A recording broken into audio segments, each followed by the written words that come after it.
नमस्कार दोस्तों, मैं कनिका सिंह स्वागत करती हूँ आप सभी का आपके अपने चैनल कनिकाज़ में। कैसे हैं आप सब?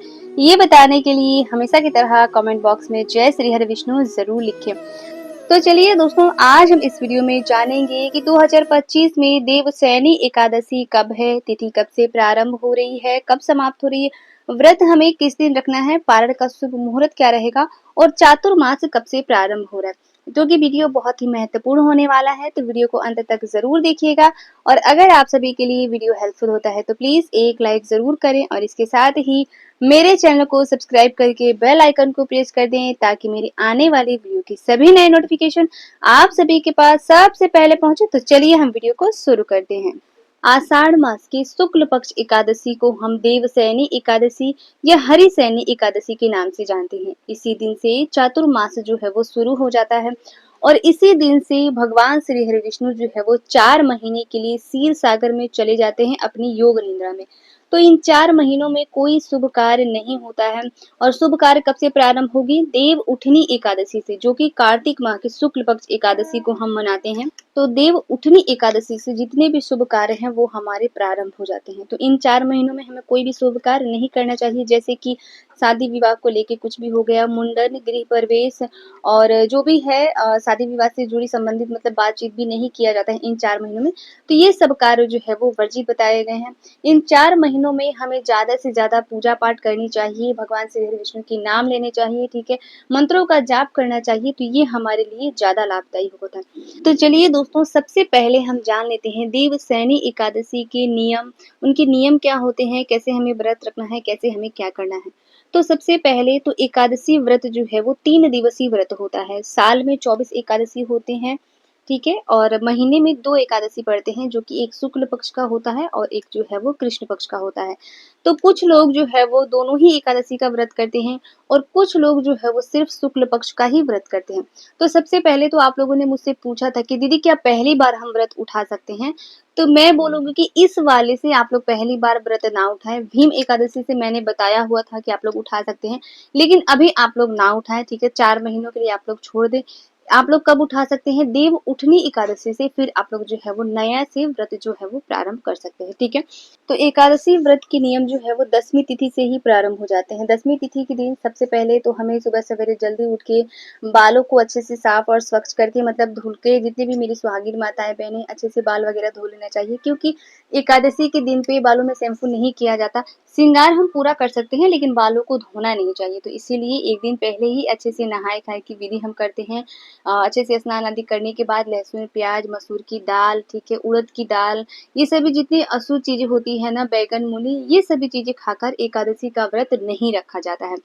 कुछ जगहों पे तो रात्रि में अन्न खाकर भी व्रत नहीं रखा जाता है। अन्न मतलब चावल खाकर व्रत नहीं रखा जाता है, रोटी वगैरह मीठा भोजन खा के हम व्रत रखते हैं। तो ये अपने अपने घर की मान्यता होती है, अपनी अपनी जगहों के नियम होते हैं, तो आप लोग देख लीजिएगा।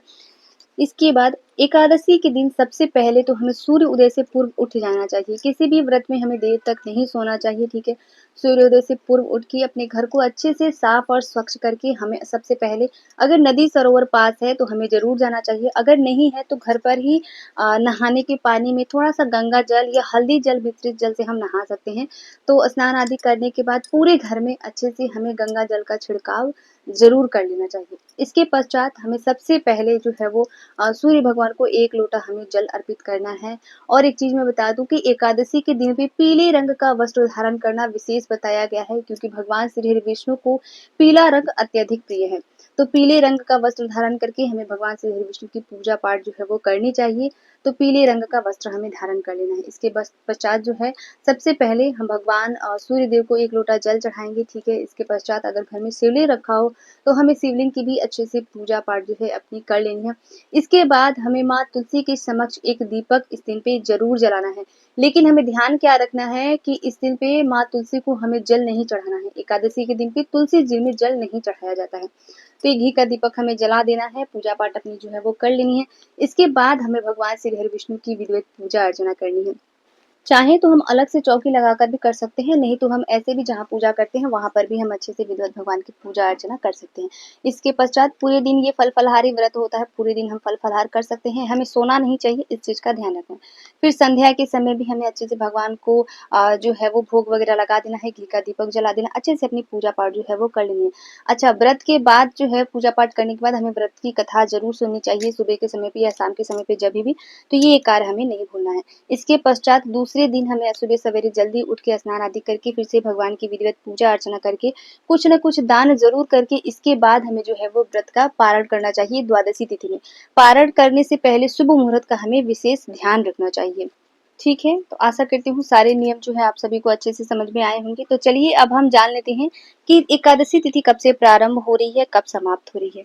तो मैं आपको बता दूं कि देवसैनी एकादशी तिथि प्रारंभ हो रही है 5 जुलाई को संध्या के समय 6:58 से, और वहीं एकादशी तिथि समाप्त हो रही है 6 जुलाई दिन रविवार को रात्रि में 9:14 पर।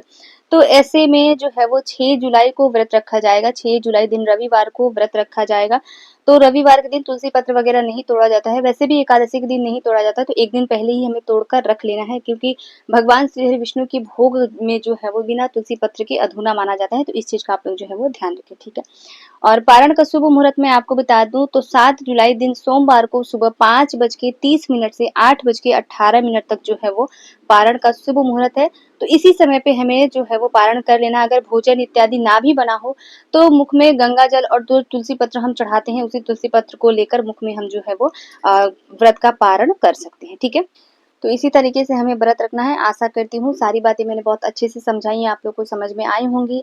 तो अगर आप लोग के लिए वीडियो हेल्पफुल होता है तो आप लोग को पता है आप लोग को क्या करना है, वीडियो को लाइक, चैनल को सब्सक्राइब ज़रूर से कर दें और बेल आइकन को प्रेस कर दें, ताकि मेरी आने वाली वीडियो की सभी नए नोटिफिकेशन आप सभी के पास सबसे पहले पहुंचे। तो मिलती हूँ मैं आप सभी से फिर एक नई वीडियो में, तब तक के लिए नमस्कार।